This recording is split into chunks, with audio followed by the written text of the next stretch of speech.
네, 제21대 대통령 선거가 이제 25일 앞으로 다가왔습니다. 대선과 관련한 오늘의 주요 일정과 이슈도 짚어보겠습니다. 네, 오늘의 대선 따라잡기 정주희 기자 나와주시죠. 오늘의 대선 따라잡기 시작합니다. 먼저 오늘 주요 일정들입니다.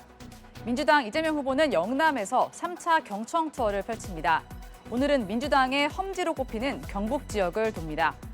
국민의힘 김문수 후보가 잠시 후 오전 11시부터 열리는 의원총회에 처음 참석할 것으로 전해졌습니다. 오늘 지역 일정을 취소한 김 후보가 무소속 한덕수 예비후보와 막판 단일화 협상에 나설지 주목됩니다. 국민의힘은 김문수 후보와 한덕수 후보의 단일화 선호도를 묻는 여론조사를 오늘까지 진행합니다. 어제 전체 생중계된 두 후보의 2차 회동도 빈손으로 끝났습니다. 첫 번째 쟁점은 단일화 약속을 둘러싼 공방이었고 두 번째는 시점이었습니다. 한덕수 후보는 11일까지 단일화가 안 되면 대선 후보로 등록하지 않겠다고 했고요. 김문수 후보는 다음 주에 단일화를 결론 내자는 입장입니다. 다음 주로 넘어갈 경우 김 후보로 단일화되면 현상 유지지만 한 후보가 이기면 기호 2번을 못 따는 상황이 됩니다. 이 밖에도 입당 여부, 지도부와의 관계를 놓고도 부딪혔습니다. 김 후보는 대선 후보 지위를 확인해달라는 가처분 신청까지 제기하는 등 단일화 강행에 법적 대응까지 나섰는데요. 국민의힘 지도부와 김문수 후보 사이 감정이 격앙되면서 알량한 후보와 같은 거친 표현들이 등장하기도 했습니다. 국민의힘에서는 권영세 비대위원장이 추천장에 직인을 찍지 않는 것 아니냐는 제2의 옥새 파동까지 거론되며 불안감이 커졌습니다.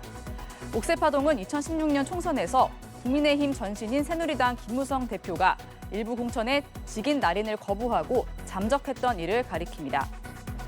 국민의힘은 오늘까지 두 후보의 선호도 조사를 진행하는데요. 이 결과를 당원 74조 2항에 상당한 사유라고 주장하며 후보 교체에 나설 가능성이 제기됩니다.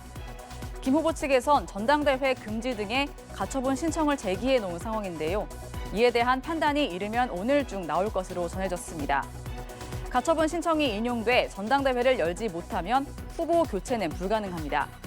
일각에서는 후보 미등록, 즉 기호 2번 후보를 내지 않는 시나리오까지 거론되는 상황에 이르렀습니다. 이 사이 개혁신당 이준석 후보는 존재감을 키우고 있습니다. 이 후보는 두 후보가 멱살 잡고 싸우며 당대표 때 씌워졌던 음해가 해소되는 것 같다면서 김문수 후보가 뭉개고 있으면 국민의힘 후보로 확정될 것이라고 전망하기도 했습니다. 반명 빅텐트를 외치던 보수 진영이 심각한 분열 양상을 보이자 민주당 이재명 후보 이런 반응을 보였습니다. 단일화 희생 번트용 후보를 뽑았던 것 같아요.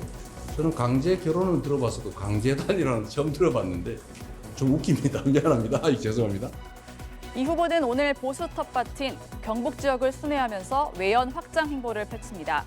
재판이 대선 이후로 연기되면서 대권 레이스에 더욱 박차를 가하는 모습인데요.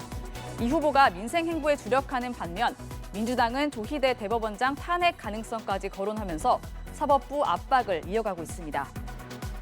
6월 3일 대선까지 이제 25일 남았습니다. 한덕수 후보는 단일화를 제대로 못하면 속된 말로 가버린다고 말했는데요. 눈살을 찌푸리게 하는 내분으로 단일화 의미는 이미 퇴색됐다는 지적도 나옵니다. 지금까지 대선 따라잡기였습니다.